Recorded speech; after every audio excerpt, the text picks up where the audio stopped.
बड़ी खबर आपको बता दें एक बार फिर से, आपने देखा कि हिमाचल में इस वक्त जो हालात हैं वो किस तरीके के नज़र आ रहे हैं। ये तस्वीरें आप देखिए, पूरा जो भी अपनी बातें थी वो अपनी बातें जयराम ठाकुर ने राज्यपाल के समक्ष रखी। ये तस्वीरें एक्सक्लूसिवली आप देख रहे हैं भारत 24 पर।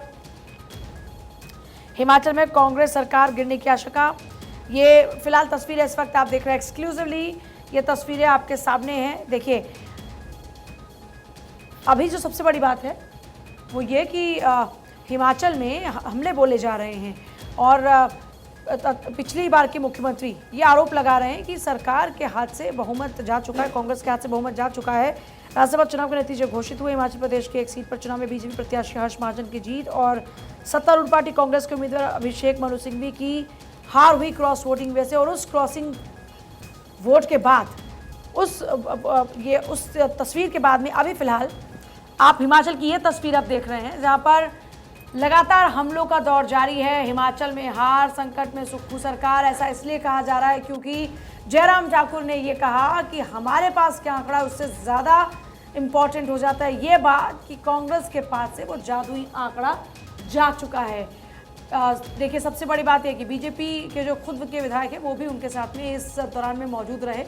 राज्यपाल को बकायदा ज्ञापन सौंपा गया, जो उनके विषय थे वो उनके समक्ष रखे गए, क्योंकि जिस तरीके से जयराम ठाकुर ये बात कह रहे थे उनकी तरफ से कहा गया कि साहब हमें बोलने का मौका नहीं दिया जाता और हमने वो अपने तमाम विषयों को राज्यपाल के समक्ष रखा है। उनके साथ में बीजेपी के जो विधायक वो भी नज़र आ रहे हैं।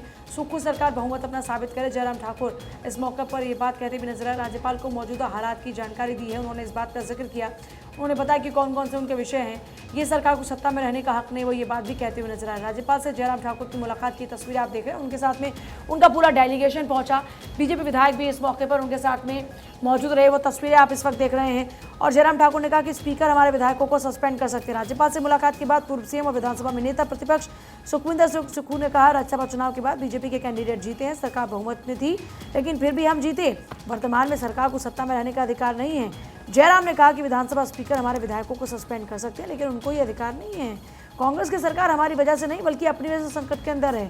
उन्होंने कहा कि कांग्रेस अपना बहुमत खो चुकी है और आज की दिन की ये सबसे बड़ी अभी तक की पॉलिटिकल खबर है, क्योंकि देखिए हिमाचल में पूर्ण बहुमत की सरकार चल रही थी कांग्रेस के अंदर और दूसरा दिन है आज। सब कुछ बिगड़ गया कांग्रेस के लिए, क्योंकि कल जो क्रॉस वोटिंग हुई उस क्रॉस वोटिंग के बाद में सुक्खू सरकार बहुमत में नहीं है, ये बात जयराम ठाकुर कहते नजर आ रहे हैं। उनकी तरफ से कहा जा रहा है कि उनके हाथ से अब बहुमत जा चुका है और उनको वैसे भी सरकार में रहने का कोई अधिकार नहीं है जिस तरह से व्यवहार वो कर रहे हैं। और अब आगे बढ़ेंगे, इसी बीच आपको बताएंगे प्रधानमंत्री मोदी ने राष्ट्रीय विज्ञान दिवस की शुभकामनाएं दी हैं। राष्ट्रीय विज्ञान दिवस की शुभकामनाएं प्रधानमंत्री मोदी की तरफ से ये लिखा गया, सरकार रिसर्च इनोवेशन को बढ़ावा दे रही है। तो प्रधानमंत्री मोदी ने ये ट्वीट किया है और ट्वीट करते हुए राष्ट्रीय विज्ञान दिवस की शुभकामनाएं देते हुए प्रधानमंत्री मोदी, और आपने देखा भी होगा बड़े बड़े मंचों से प्रधानमंत्री मोदी कैसे रिसर्च को, इनोवेशन को बढ़ावा देते हैं। और इसी का जिक्र करते हुए प्रधानमंत्री मोदी राष्ट्रीय विज्ञान दिवस की शुभकामनाएं देते हुए प्रधानमंत्री मोदी ने एक्स प्लेटफॉर्म पर ये ट्वीट के जरिए शुभकामनाएं दी। बिल्कुल, तो देखिए एक्स पर ये पोस्ट प्रधानमंत्री नरेंद्र मोदी की तरफ से किया गया, तो वहीं पीएम मोदी ने जयललिता की भी तारीफ की। बड़ी खबर इस वक्त की आपको बता दें किस तरीके से जानकारी ये मिल रही है कि तमिलनाडु के दौरे पर, क्योंकि प्रधानमंत्री नरेंद्र मोदी ऐसे में उनका एक पोस्ट सामने आया है। पलद्दम और मदुरै में अद्वितीय स्नेह मिला है लोगों का, थूथू कुड़ी और तुरंत आज के कार्यक्रम की प्रतीक्षा कर रहा हूँ, ये उनकी तरफ से कहा गया। उन जगहों का भी जिक्र किया उन्होंने। तमिलनाडु और महाराष्ट्र के लिए मैं काफ़ी उत्सुक हूँ। प्रधानमंत्री नरेंद्र मोदी की तरफ से जो पोस्ट किया गया वो भी इस वक्त हम आपको दिखा रहे देखिए, क्योंकि बीजेपी ने पहले ये पोस्ट किया, फिर इसको शेयर प्रधानमंत्री नरेंद्र मोदी की तरफ से किया गया और वहाँ की जनता का जिक्र करते ये कहा गया कि जो प्यार वहाँ की जनता से मिला उसको लेकर काफ़ी उत्साहित मैं हूँ, काफ़ी अच्छा हूँ, काफ़ी प्रतीक्षा रही है। तमाम ऐसी खबरें हैं जिनका क्योंकि जिक्र यहाँ पर किया गया और बड़ी सौगात भी प्रधानमंत्री नरेंद्र मोदी की तरफ से आप ये कहिए कि वहाँ की जनता को, लेकिन हमेशा प्रधानमंत्री जब एक्साइटेड रहते हैं लोगों से मिलने के लिए, उनसे बात करने के लिए, उनका संबोधन जब प्रधानमंत्री का संबोधन वो सुनते हैं और जो रिएक्शंस आते हैं साक्षी, वो भी काफ़ी दिलचस्प होते हैं।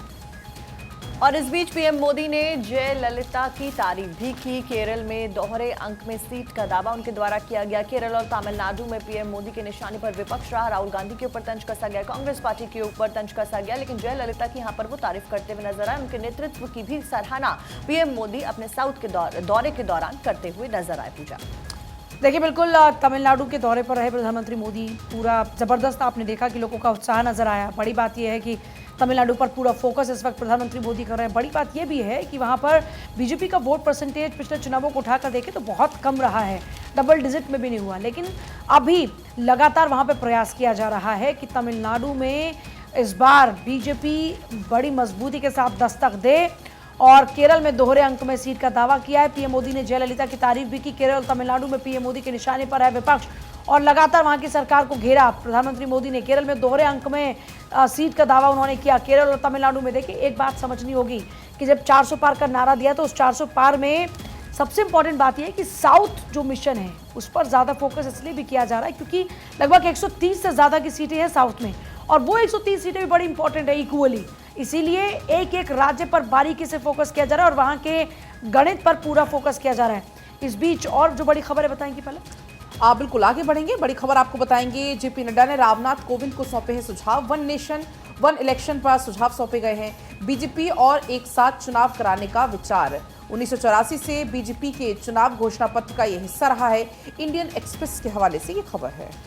तो वहीं आगे बढ़ेंगे, कुछ और खबरों की बात कर लेते हैं। जस्टिन खानविलकर बने लोकपाल के अध्यक्ष। राष्ट्रपति मुर्मू ने की है सदस्य की नियुक्ति। जुलाई 2022 में शीर्ष अदालत से सेवानिवृत्त वो हुए थे। 2 साल से लोकपाल का पद भी खाली पड़ा हुआ था और अब उनको इसका अध्यक्ष बनाया गया। इकोनॉमिक्स टाइम्स में खबर छपी। अगली खबर को रुक करते संदेश खाली पर एक खबर। संदेश खाली पर राज्यपाल ने रिपोर्ट मांगी है। सरकार से 3 दिनों के अंदर रिपोर्ट मांगी गई है। टीएमसी नेता शाहजहां शेख की गिरफ्तारी के आदेश भी साथ साथ दे दिए गए। इकोनॉमिक टाइम्स के हवाले से यह खबर। रेत खनन मामला जिसमें सुप्रीम कोर्ट ने हाई कोर्ट के फैसले पर रोक लगाए। तमिलनाडु के 5 जिला कलेक्टर ईडी के सामने पेश होंगे और सुप्रीम कोर्ट में ईडी ने हाई कोर्ट के फैसले को चुनौती दी थी। अवैध रेत खनन से संबंधित मनी लॉन्ड्रिंग का मामला है। इकोनॉमिक टाइम्स की खबर है। और अब आगे बढ़ेंगे, एक और बड़ी खबर इसी बीच आपको बताएंगे। सीएम केजरीवाल को ईडी का 8वां समन 4 मार्च को अब पूछताछ के लिए बुलाया है। अब देखने वाली बात है सीएम पेश होते हैं या इस बार भी नहीं होते। अभिनेत्री जया प्रदा फरार घोषित कर दी गई है। पुलिस को पूर्व सांसद की तलाश उनको ढूंढा जा रहा है। रामपुर की MP MLA special court magistrate trial में उनका पूरा केस चल रहा है ट्रायल में और ऐसे में 6 मार्च को अदालत में पेश करने के आदेश भी दिए गए हैं। लोकसभा चुनाव 2019 में आचार संहिता उल्लंघन का ये पूरा मामला है। पत्रिका में ये खबर छपी है। अगली खबर महाराष्ट्र विधानसभा स्पीकर का एसआईटी बनाने का निर्देश दिया गया है। स्पीकर राहुल नार्वेकर ने मराठा एक्टिविस्ट मनोज जरांगे के खिलाफ में जांच के आदेश जारी कर दिए हैं। दरअसल डिप्टी सीएम देवेंद्र फडणवीस के खिलाफ अपमानजनक टिप्पणी का यह पूरा मामला है। बाद में जरांगे ने अपने स्टेटमेंट के लिए माफी भी मांगी थी। हिंदुस्तान टाइम्स के हवाले से खबर। और देखिए, फाइनेंस मिनिस्टर निर्मला सीतारमण ने बताया कि मोदी 3.0 का एजेंडा, कहा कि लैंड, लेबर और कैपिटल रिफॉर्म्स होंगे सरकार की प्रायोरिटी में। दुनिया की तीसरी सबसे बड़ी इकोनॉमी बनने का सपना साकार होगा। टॉप क्लास डिजिटल इंफ्रास्ट्रक्चर होगा देश के अंदर। द हिंदू की खबर। और अब आगे बढ़ेंगे, एसबीआई चेयरमैन दिनेश खारा का बड़ा स्टेटमेंट सामने आया है। भारत में प्राइवेट इन्वेस्टमेंट में होगा जबरदस्त इजाफा। देश में 75% क्षमता के साथ इस्तेमाल होने की भी बात कही है। उन्होंने ये भी कहा आगे 2022-23 में 37 लाख करोड़ रुपए के निजी निवेश के कमिटमेंट थे। खारा ने निजी निवेश बढ़ने से भारत की ग्लोबल कॉम्पिटिटिवनेस बढ़ाने की भी यहाँ पर बात कही। द इकोनॉमिक टाइम्स के हवाले से ये खबर है। तो वहीं सुप्रीम कोर्ट की केंद्र सरकार को फटकार सामने आई है। 14 साल पुराने क्लिनिकल उन्होंने कहा है कि एस्टेब्लिशमेंट रूल्स लागू ना होने पर यह नाराजगी जाहिर की गई है। केंद्र सरकार ने राज्यों को कई बार पत्र लिखने की भी दुहाई दी।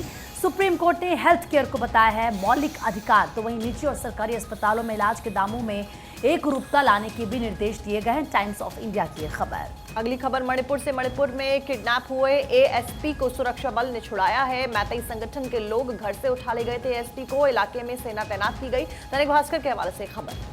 और मालदीव पहुंची भारतीय टेक्निकल टीम। मालदीव में एविएशन प्लेटफॉर्म ऑपरेट करेगी ये टीम। 10 मार्च की डेडलाइन है भारतीय सेना के मालदीव से लौटने की। अब चीन के प्रभाव में राष्ट्रपति मुइजू ने भारत से सेना की वापसी का आग्रह किया था। इंडियन एक्सप्रेस के हवाले से खबर। और इसी बीच एक और बड़ी जानकारी है। स्वावाम प्लस प्लेटफॉर्म हुआ है लॉन्च। केंद्रीय मंत्री धर्मेंद्र प्रधान ने किया शुभारंभ। मैसिव ओपन ऑनलाइन कोर्स ये प्लेटफॉर्म होगा, रोजगार क्षमता को बढ़ावा देगा। आईआईटी मद्रास संचालित इसको करेगा। इकोनॉमिक टाइम्स के हवाले से ये खबर है। तो वहीं महाराष्ट्र के अंतरिम बजट से ओबीसी को साधने की कोशिश। बजट में किया गया ओबीसी रोजगार के लिए 500 करोड़ रुपए का प्रावधान। तीर्थ स्थानों के विकास के साथ 1 दर्जन से ज्यादा मेमोरियल भी बनाने की घोषणा की गई है। असंगठित क्षेत्र के मजदूरों के लिए बनेगा ये संगठन। इंडियन एक्सप्रेस में खबर छपी है।